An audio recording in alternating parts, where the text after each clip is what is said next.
യേശുവിൻ്റെ കൂട്ടായ്മയിലെ സ്നേഹം നിറഞ്ഞ എല്ലാ പ്രിയ ദൈവമക്കൾക്കും ദൈവ അനുഗ്രഹം നിറഞ്ഞ നല്ലൊരു ദിവസം ആശംസിക്കുന്നു.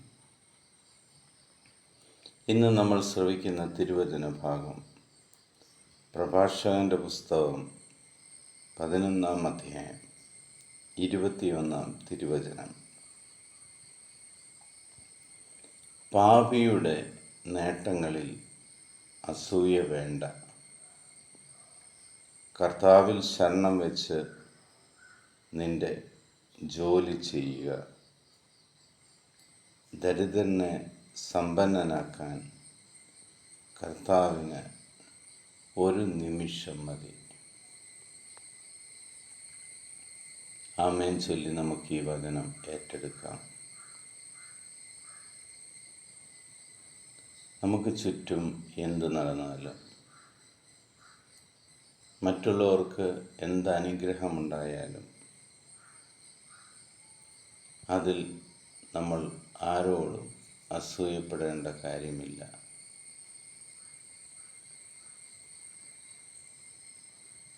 ദരിദ്രനായ ഒരു മനുഷ്യനെ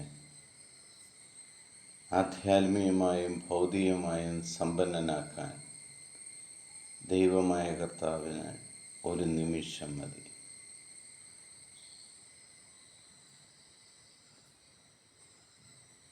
ഈ തിരുവചനം ഉറച്ചു വിശ്വസിക്കുക.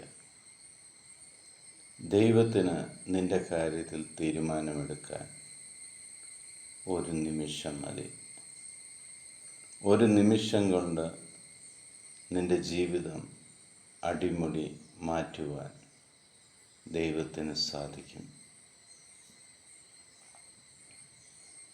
കർത്താവായ ദൈവത്തിൽ വിശ്വസിക്കുക മാത്രം ചെയ്താൽ മതി.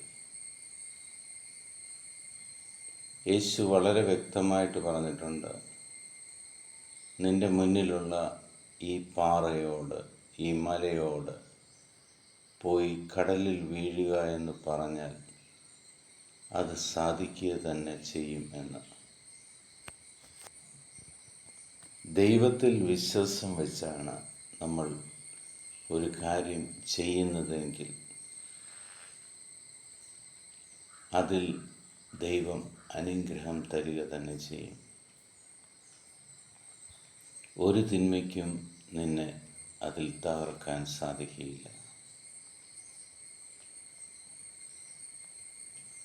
പിതാവായ ദൈവം, നമ്മുടെ രക്ഷകനും നാഥനുമായ കർത്താവ്, ഈ ലോകത്തിലെ ഏക രക്ഷകനായ നമ്മുടെ യേശു ക്രിസ്തു നിന്റെ ഏതവസ്ഥയിൽ നിന്നും ഇന്ന് നിന്നെ കരകയറ്റട്ടെ എന്ന് പ്രാർത്ഥിക്കുകയാണ്. ലോകത്തിലെ 830 കോടിയിലധികം വരുന്ന എല്ലാ മക്കളെയും ദൈവത്തിൻ്റെ തിരുഹൃദയത്തിലേക്ക് നമുക്ക് സമർപ്പിക്കാം. നമ്മുടെ മക്കളെ ദൈവത്തിൻ്റെ കരങ്ങളിൽ സമർപ്പിക്കാം. അവർ ഇന്ന് ചെയ്യുന്ന എല്ലാ പ്രവൃത്തിയുടെ മേലും കർത്താവിൻ്റെ സാന്നിധ്യമുണ്ടാകുകയും ആ കർത്താവ് അവരെ അനുഗ്രഹിക്കുകയും ചെയ്തതിന് നന്ദി പറയാം.